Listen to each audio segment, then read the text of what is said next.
وہ کیا کریں گے وہ ان کا اقدام ہے. ان کا جو اگلا بیان ہوگا اس کے اوپر ہم دوبارہ بات کر لیں گے. میں یہ سمجھتا ہوں کہ دیکھیں وہ قوتیں جو پاکستان کی پشتی بان ہے، جنہوں نے کبھی پاکستان کی سالمیت کے خلاف کچھ نہیں کیا، ان کے کسی ایک بیان کی بنیاد کے اوپر ان کو بالکل جو ہے وہ کروسیفائی کرنا یا ان کے بارے میں کوئی حتمیت کے ساتھ جو ہے کوئی ان کو بالکل جو ہے وہ اپنے میں سے نکال دینا، یہ سیاسی حکمت نہیں ہوتی، اور ملکوں کے معاملے میں کتنے جو نقصانات ناز ہوتے پاتے ہیں. اچھا ہیں. اب محمد علی دورانی صاحب یہ فرمائیے گا کہ یہ اس حوالے سے آخری سوال ہے، پھر آگے بڑھتے ہیں، کہ کیا آپ یہ نہیں سمجھتے کہ مولانا فضل الرحمان جو ہیں ان کی طرف سے یہ جو ساری سچویشن ہے، جیسے لشکر کی تشکیل کے حوالے سے بیان ہے، ماضی میں بھی یہ ہوتا رہا ہے، اب آ کے آپ کو کیا لگتا ہے کہ ان کو جو حکومتی سطح کے اوپر جو پذیرائی ہونی چاہیے وہ نہیں ہے، ایک احساس محرومی ڈیولپ ہو رہا ہے، اس کی فرسٹریشن ہے، اس کا غصہ ہے؟ دیکھیں جی، حکومت میں بیٹھے ہوئے لوگوں کو اس چیز کا غصہ ہے کہ انہیں عوام نے ووٹ نہیں دیے ہوئے. ٹھیک ہے جی، وہ عوام پہ غصہ نکال رہے ہیں، اور عوام کو جو ہے جس طریقے سے وہ مطلب ان کا جینا دوبر کیا ہوا ہے وہ ان کا کارنامہ ہے. ٹھیک ہے جی. اب یہ کہنا کہ کوئی کسی ایک وجہ سے دوسری وجہ سے، مطلب دیکھیں وجوہات کوئی بھی ہو سکتی ہیں. بات تو یہ ہے پیڑ نہیں گرنے چاہیے، اصول کو دیکھنا چاہیے. اصول یہ ہے کہ جی شہداء کے بارے میں بہت ہی ادب اور احترام کا تقاضا ہے، جس کو کہ ہر قائد کو فالو کرنا چاہیے. اور اس سلسلے میں اگر کوئی جیسے اب جو دستے وستے بنانے والی بات ہے وہ تو ٹھیک ہے، کسی بھی غیر سرکاری سطح کے اوپر کوئی بھی جتھا سازی جو ہے میں نہیں سمجھتا کہ وہ جائز ہے. ہم نے ان جتھوں کے بڑے نقصان اٹھائے ہیں. ٹھیک ہے جی، مزید ہم نہیں اٹھانا چاہتے. وہ تو ایک بات. دوسرا شہداء کا جہاں تک تعلق ہے وہ تو ہمارے ماتھے کا جومر ہے، اور انہی کے صدقے جو ہے ہم آج محفوظ شاموں کو راتوں کو سوتے ہیں، اور ان کی قربانیوں کی وجہ سے آج جو ہے پوری دنیا کے اندر پاکستان کو ایک عزت اور احترام کا جو مقام ملا ہوا ہے وہ شہداء کی وجہ سے ہی ہے نا. تو لہٰذا اس ایشو کے اوپر میں پوری توقع رکھتا ہوں کہ ان کی طرف سے جو اس سلسلے میں جو ان کی کلیریفیکیشن ہوگی، یقینی طور پہ وہ سارے ابہام دور کر دے گی جو اس وقت ان کے بیان سے پیدا ہوئے. میری توقع ہے. اچھا یہ فرمائیے گا کہ اب آزاد کشمیر میں 27 کو انتخابات بھی ہونے ہیں، اور وہاں پر اس وقت ایک کالعدم ایکشن کمیٹی کی جانب سے دھرنا بھی ہے. اب ان کے مطالبات بھی تسلیم کیے گئے، اور جو 12 سیٹوں کا معاملہ ہے، یقیناً وہ 12 سیٹوں کا معاملہ پارلیمنٹ آئے گی، وہ طے کر لے گی کہ اس کا کیا کرنا ہے. لیکن جس طریقے سے اور جو زبان استعمال کی جا رہی ہے، بڑا حساس معاملہ ہے، اور اس حساسیت کو مد نظر رکھتے ہوئے حکومت بھی جو ہے وہ پھونک پھونک کے قدم رکھ رہی ہے. کیا جانا چاہیے، کیا ہو سکتا ہے؟ دیکھیں اس کے بارے میں ایک تو بلاول بھٹو صاحب نے جو آج بات کی ہے وہ بڑی مناسب ہے. وہ کہتے ہیں کہ جو مرکزی وزراء ہیں ان کے بیانات نے جو ہے اس معاملے میں مزید جلدی پہ تیل کا کام کیا ہے. ٹھیک ہے نا. اور یہ بھی حقیقت ہے، اور میں تو اس سے بھی آگے کی بات کروں گا. میں یہ کہوں گا کہ پاکستان کی جو پارٹیاں ہیں انہوں نے جا کے جس قسم کی حکومتیں کشمیر میں بنائی ہیں، اس چیز نے کشمیر کاز کو اور ہمارے کشمیری جو بھائی ہیں ان کے جذبات کو ٹھیس پہنچایا ہے. اور پھر یہ والا جو ایک فارمولہ انہوں نے بنا لیا کہ جس کی حکومت پاکستان میں ہے اسی کی حکومت کشمیر میں ہوگی، اسی کی حکومت جے بی میں ہوگی، یہ پھر ایک جو ہے وہاں کے حریت کے لیے لڑنے والوں کی ایک توہین ہے. تو لہٰذا اس وقت کا جہاں تک اب یہ جو اسپیشل سیٹوں کا تعلق ہے، یہ اسپیشل سیٹیں کہاں سے آئی ہیں؟ یہ 2 سے شروع ہوئی تھی جنہیں بھٹو صاحب نے متعارف کروایا تھا، اور اب 2 سے چلتی چلتی 12 ہو گئی. تو اب اگلی دفعہ یہ نہ ہو کہ وہ 12 سے بڑھتی جو ہے کشمیر کی سیٹوں سے بھی زیادہ ہو جائے. تو یہ جو اس وقت کے ان کے جذبات ہیں یا جو ان کی فیلنگز ہیں، اب اس میں ایک فیکٹر یہ بڑا اہم ہے کہ پچھلی P T I, P M L N اور پی پی پی انہوں نے جس قسم کی قیادت کشمیر کے اندر متعارف کرائی اس نے جو گل کھلائے ہیں اس کی وجہ سے وہاں پہ ایک ری ایکشن پیدا ہوا ہے. یہی کشمیر تھا، اس کے اندر پاکستان کی کوئی پارٹی نہیں جایا کرتی تھی، وہاں کی مقامی پارٹیاں تھیں اور وہ وہاں پہ سارے نظام کو اور کام کو چلایا کرتی تھی. اس کے مقابلے میں انہوں نے اس کو بھی اپنی ایک راجدھانی بنا لیا، اور باہر سے آ کے جو ایسے جیسے کوئی حملہ آور آ کے کشمیر میں ہم اس وقت تک گھسپیٹیے کی طرح یہاں بیٹھے رہیں گے جب تک ہم الیکشن نہیں جیتیں گے. مطلب کشمیری ایسی باتوں کو پسند نہیں کرتے. وہ اندر والے کشمیر میں ابھی تک انڈیا کو نہیں گھسنے دیا انہوں نے، ان کی پارٹیوں کو نہیں. یہ یہاں پہ جو ہے اپنی اپنی جو ہے پاکستان کے اندر 47 کی حکومتوں کی وجہ سے ان کے اوپر بھی حکومتیں قائم کرنا چاہتے ہیں. تو اس کا وہاں پر ایک عمومی ساری ایکشن ہے اور وہ کشمیریوں کے لیکن اندر ہے. آپ کیا سمجھتے ہیں اس کا طریقہ کار درست ہے؟ دیکھیے اس کا طریقہ کار تو درست نہ ان کی طرف سے ہے نہ ان کی طرف سے ہے.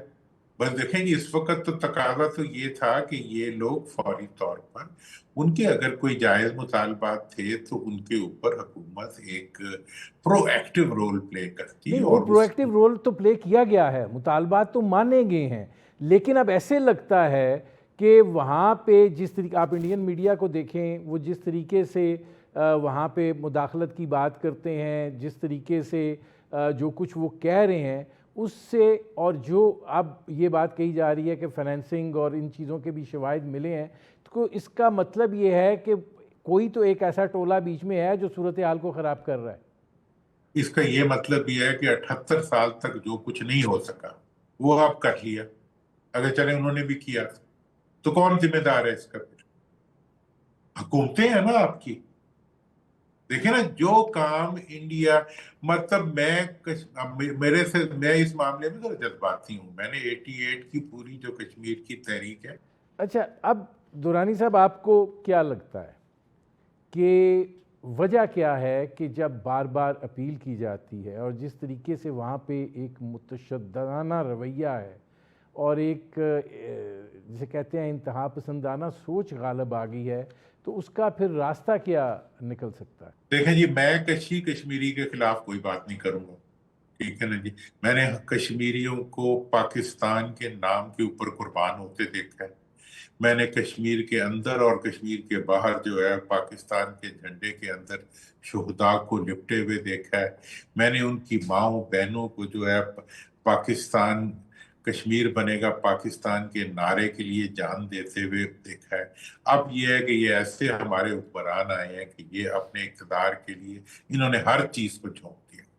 یہ آپ کشمیر کے اندر بھوکے شیروں کی طرح جو ہے کشمیر پہ حملہ کرنے کے لیے تیار بیٹھے ہوئے کہ وہاں ہماری حکومت بن جائے. وہ یار کشمیریوں کی پارٹیاں ان کی وہاں حکومت بناؤ ایک ٹریڈیشن چلی آ رہی تھی. وہاں مسلم کانفرنس ہوتی تھی، وہاں کی لوکل پارٹی ہوتی تھی، لوکل لیڈرشپ ہوتی تھی. یہ کہتے نہیں جی ہماری سندھ میں حکومت بن گئی ہے تو ہماری کشمیر میں بھی بنے گی، ہم نے جے بی میں الیکشن کو لے لیا ہے تب ہم یہاں بھی لیں گے. یہ چھوڑ دیں یار، ان کے اوپر نہ کریں. چھوٹا سا ایک خطہ ہے اس کو معاف کر دیں، سمجھیں کہ وہ وہاں کے عوام کے اوپر چھوڑ دیں. کیوں ان کے اوپر بھی آپ اپنی حاکمیت کو نافذ کرنا چاہتے ہیں؟ میں تو دیکھیں کشمیر جو ہے وہ پاکستان ہے اور ہر کشمیری پاکستانی ہے. کیا بیان دیا تھا آپ کے خواجہ آصف صاحب نے، کیا بیان دیا تھا آپ کے وزراء نے؟ مطلب یہ ہے کہ یہ تو اقتدار کی ہوس میں اندھے ہوئے لوگ. اور اب بھی جی ہم بیٹھ گئے ہیں یہاں پہ، ہم اس وقت تک نہیں جائیں گے جب تک ہم الیکشن نہیں جیت لیں گے. یار تم جاؤ اپنے سندھ میں تو جا کے وہ جو نظام بنایا ہوا ہے لوٹ مار کا اس کو ختم کرو، کہ فورن ڈائریکٹ انویسٹمنٹ کو آنے دو. اب اگر کوئی یہ کہے کہ کراچی کو ہم نے اسلام کشمیر میں لا کے نافذ کرنا ہے تو کشمیریوں کا پھر جو بھی ری ایکشن ہوگا وہ جائے گا. وہ ہوگا.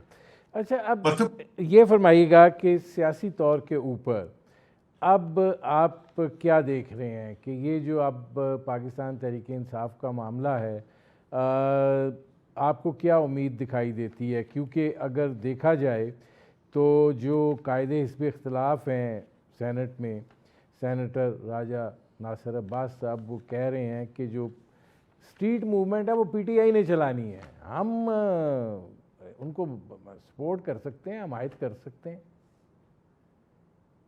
جناب اس وقت پی ٹی آئی کی یہ کیفیت ہے کہ پی ٹی آئی جیل میں ہے اور پی ٹی آئی عوام. اور جو پی ٹی آئی اس وقت پارلیمنٹ میں ہے یا جو پارلیمنٹ میں ان کی لیڈرشپ ہے وہ نہیں چاہتی کہ جیل والا کوئی بندہ باہر آئے اور پی ٹی آئی جو ہے کہیں نظر آئے. لہذا اس وقت کا سارا جو کھیل ہے دیکھ لیں کیا ہو رہا ہے کہ پی کے اندر. ٹھیک ہے, وہاں بلو پاسپورٹ کے پیچھے جو ہے پوری اسمبلی جو ہے گھوڑوں پہ دوڑتی ہوئی نظر آ رہی, اور وہاں جو ہے کبھی وہ صحافیوں کو جو ہے وہ دوروں پہ. مطلب یہ ہے کہ کون سی پی ٹی آئی, کون سی حکومت, کون سی تحریک, ٹھیک ہے, اور پھر یہ ہے کہ مطلب کون چلائے گا تحریک, یہ لوگ نہیں چلائیں گے. ویسے یہ ایک بڑی دلچسپ بات ہے کہ وہاں پہ کہتے ہیں ہمارے پاس پیسے نہیں ہیں, تنخواہیں دینے کے لیے پیسے نہیں ہیں, اور ایک لشکر عظیم ہے صحافیوں کا جن کو سیر کرائی جائے گی, اعلیٰ ترین ہوٹلوں میں ٹھہرایا جائے گا. یہ کہانی کوئی سمجھ نہیں آتی.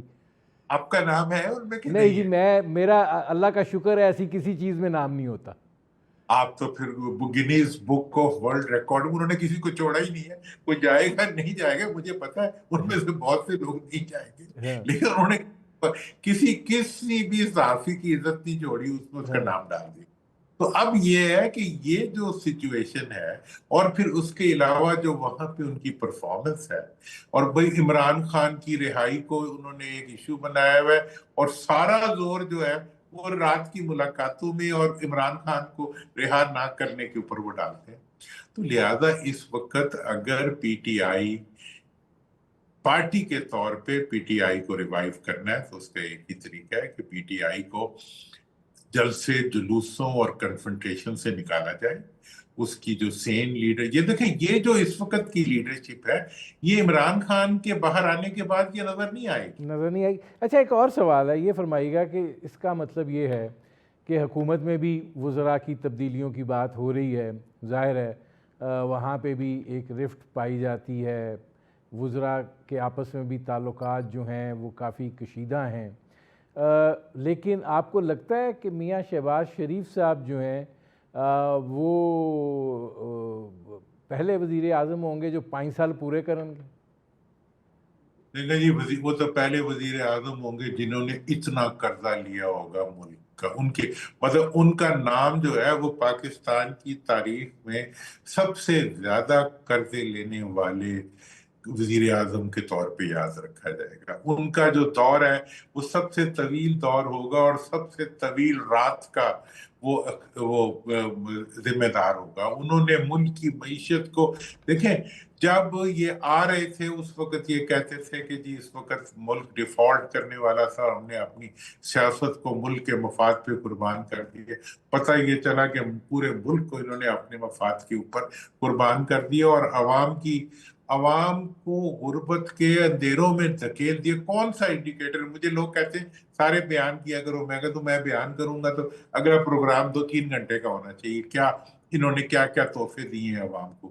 مطلب یہ ہے کہ تیل مہنگا ترین دنیا کا, ایل پی جی مہنگی ترین دنیا کی, بجلی مہنگی ترین دنیا کی, سرکولر ڈیٹ برا ترین, مطلب گندم کے اندر جو کچھ انہوں نے کیا ہے کہ لاکھوں ٹن گندم ہی غائب کر.